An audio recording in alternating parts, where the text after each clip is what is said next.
Assalamualaikum warahmatullahi wabarakatuh. Selamat berjumpa kembali sahabat Eduka Vokasi. Kali ini kita masuki ke bab 9 tentang permasalahan hardware komputer. Saya ingin berbagi, semoga apa yang akan dibahas di konten ini menjadikan Anda seorang dokter diagnosa komputer atau dodiko. Menginjak ke tema ke-31, kali ini akan membahas tentang troubleshooting masalah pada BIOS dan sistem operasi. Masih bersama saya Ahmad Rufai, terus disimak ya. Beberapa masalah yang terjadi pada BIOS dan sistem operasi, diantaranya contoh masalah pada BIOS yang sebenarnya banyak sekali yang terjadi pada BIOS. Ada beberapa yang saya akan bagi di video kali ini, yaitu sering terjadinya disk boot failure. Kedua, gagal update BIOS. Ketiga, permasalahan kode BIP. Ini yang biasa terjadi dan saya pernah alami. Kemudian yang kedua, masalah pada sistem operasi biasanya selalu muncul save mode. Kemudian kedua, kadang-kadang komputer hang atau crash dan komputer terasa lambat. Kemudian yang keempat, komputer restart terus-menerus. Dan yang kelima, gejala-gejala kerusakan sistem operasi. Beberapa masalah ini, jika menurut sahabat Eduka Vokasi ini penting, terus disimak ya video pembelajarannya. Dan selalu di video pembelajaran Ahmad Rufai diawali dengan pertanyaan sebagai fokus pembahasan di video pembelajaran kali ini. Apa yang ingin dicapai? Yang pertama, sebutkan dan jelaskan permasalahan yang sering terjadi pada BIOS. Karena tadi sudah disebutkan, nanti lebih ke gejala dan penyebab. Kemudian yang kedua, jelaskan dan cara solusi penanganannya sesuai dengan permasalahan BIOS tersebut. Untuk membahas BIOS. Yang selanjutnya, sebutkan dan jelaskan permasalahan yang sering terjadi pada sistem operasi. Yang terakhir, yang keempat, jelaskan cara dan solusi penanganannya sesuai dengan permasalahan sistem operasi tersebut. Kalau dirasa 4 hal fokus pembahasan ini penting bagi sahabat Eduka Vokasi, terus disimak ya, jangan di skip sampai terakhir. Dan kalau yang baru berkunjung silahkan subscribe, aktifkan tanda loncengnya. Dan kalau yang sudah, terus disimak, jangan di skip. Dan kita perhatikan ada yang mau lewat berikut ini. Tunggu dulu ya.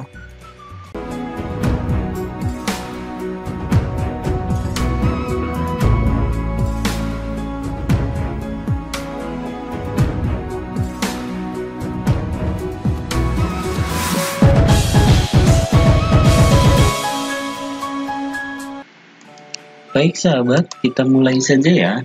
Subtema 31 ini, troubleshooting masalah pada BIOS dan juga sistem operasi. Sudah siap belajar dengan Kang Ahmad Rufai? Oke. Jenis-jenis masalah pada BIOS yang sering terjadi. Nah, disk boot failure. Biasanya permasalahan ini disebabkan oleh harddisk yang belum terinstall Windows. Ataupun bila sudah terinstall, tetapi muncul pesan disk boot failure. Penyebabnya, pemasangan kabel data ATA ataupun SATA ataupun kabel power supply yang menuju ke harddisk itu biasanya tidak benar atau kabelnya rusak. Itu ya. Solusinya ini yang berdasarkan pengalaman saya dan diambil dari berbagai sumber di internet. Semoga manfaat. Tolong perhatikan. Kamu bisa masuk ke BIOS untuk pastikan kondisi harddisk rusak atau tidak, kebaca atau tidak.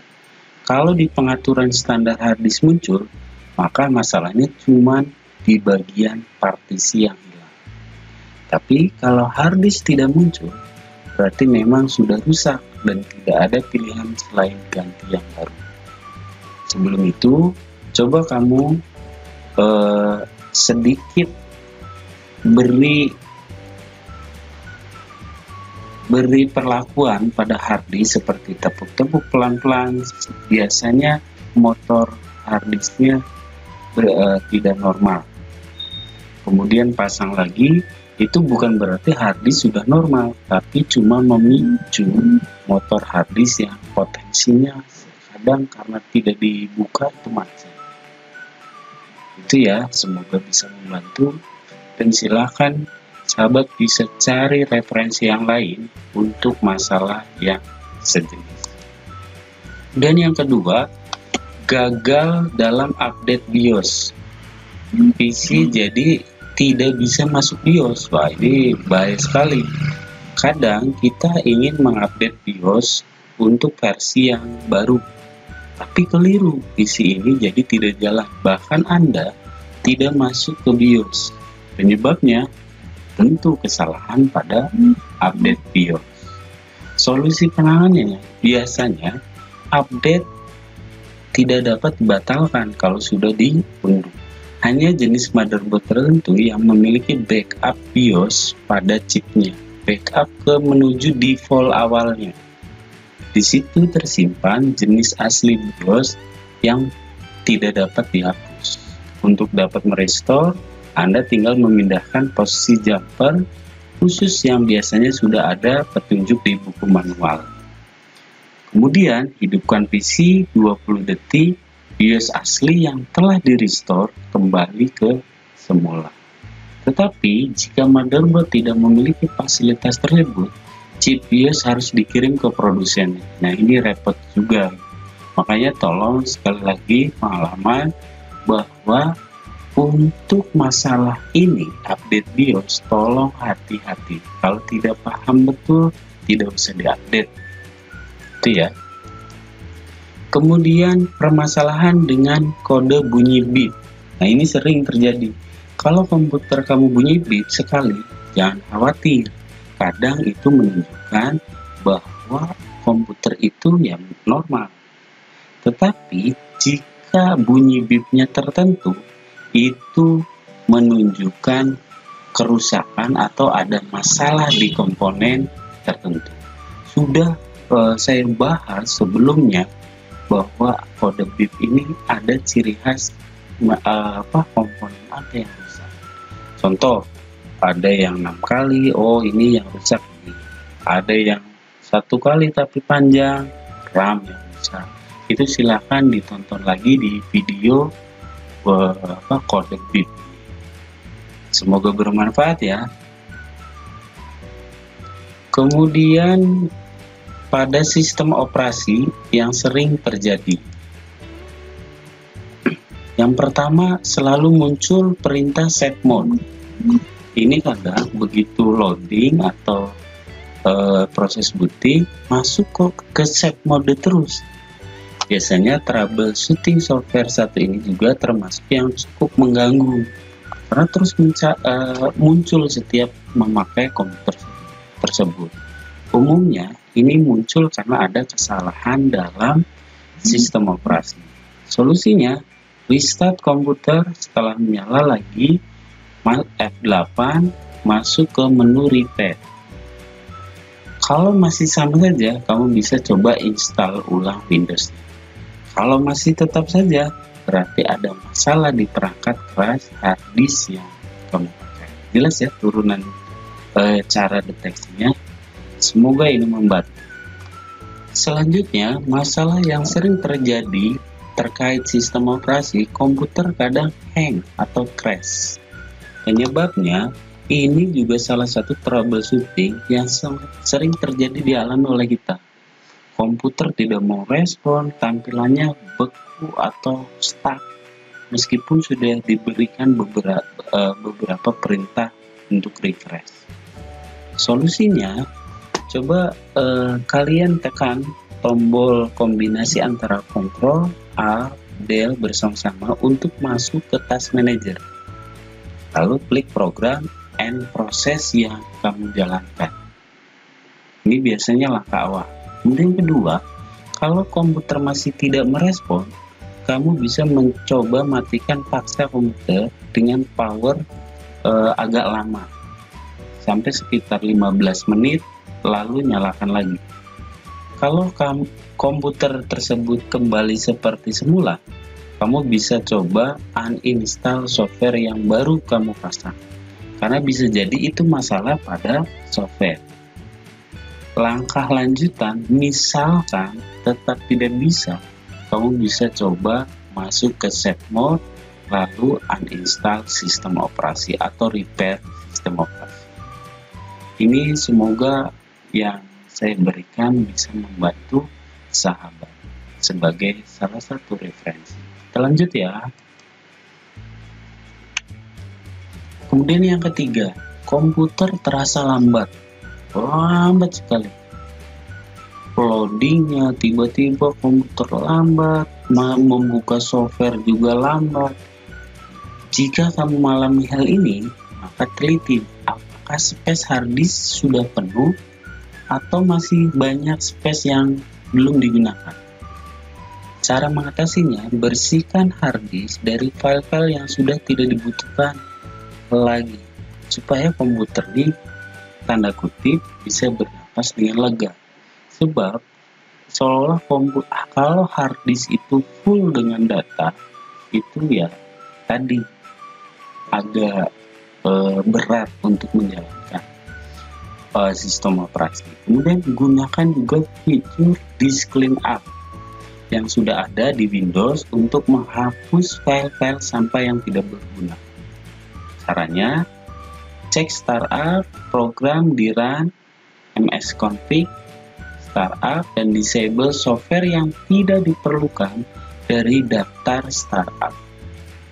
Terlalu banyak program yang di-load dalam startup, inilah yang sering kali menyebabkan komputer terasa lambat. Jelas ya, semoga yang sedikit ini bisa membantu. Kemudian, masalah selanjutnya, komputer restart terus-menerus. Baru jalan, restart lagi. Komputer jalan, restart. Untuk mengatasi masalah ini, pastikan Windows dalam keadaan up-to-date. Update antivirus dan scan komputer secara menyeluruh. Biasanya ini disebabkan virus dan bug Windows terkadang menyebabkan restart secara tiba-tiba. Selain itu juga bisa juga disebabkan overheat. Seringkali menjadi penyebabnya. Bersihkan komputer dulu, terutama di bagian ventilasi, bersihin dari debu, dan lihat apakah fan masih berputar dengan normal atau tidak. Komputer akan restart mati secara otomatis jika mengalami overheat. Makanya cara penanganan sederhananya kipasnya benar-benar, karena itu yang membantu proses pendinginan di sirkulasi udara yang ada di CPU. Kemudian ada juga driver yang bermasalah, juga bisa menjadi penyebab restart yang terus-menerus. Download driver terbaru dari situs officialnya, mulai driver grafik, motherboard, network, atau driver yang lain harus update. Semoga yang sederhana ini bisa membantu sahabat minimal pencegahan atau penanganan awal. Kemudian gejala-gejala apa saja kerusakan sistem operasi ini? Karena memang sistem operasi ini penggunaannya sangat penting. Tanpa sistem operasi, komputer tidak akan dapat digunakan sebagai mestinya. Berikut gejalanya. Booting terhenti setelah melakukan proses awal. Hal ini dapat terjadi karena instalasi fisik harddisk, setting device, prioritas boot pada CMOS bermasalah. Kemudian yang kedua, kerusakan pada sistem operasi. Mungkin file sistem operasinya rusak, hilang, atau terkena virus, berganti nama, atau berpindah folder. Ini penyebab itu. Kemudian yang kedua, kinerja booting sampai ke Windows berlangsung dengan lambat. Hal ini dapat terjadi karena manajemen memori bermasalah, tadi sudah saya jelaskan di pertengahan. Kemudian yang kedua, kerusakan pada sistem operasi. Mungkin file operasi rusak, terkena virus, atau berpindah folder karena virus tadi, atau malware software perusak.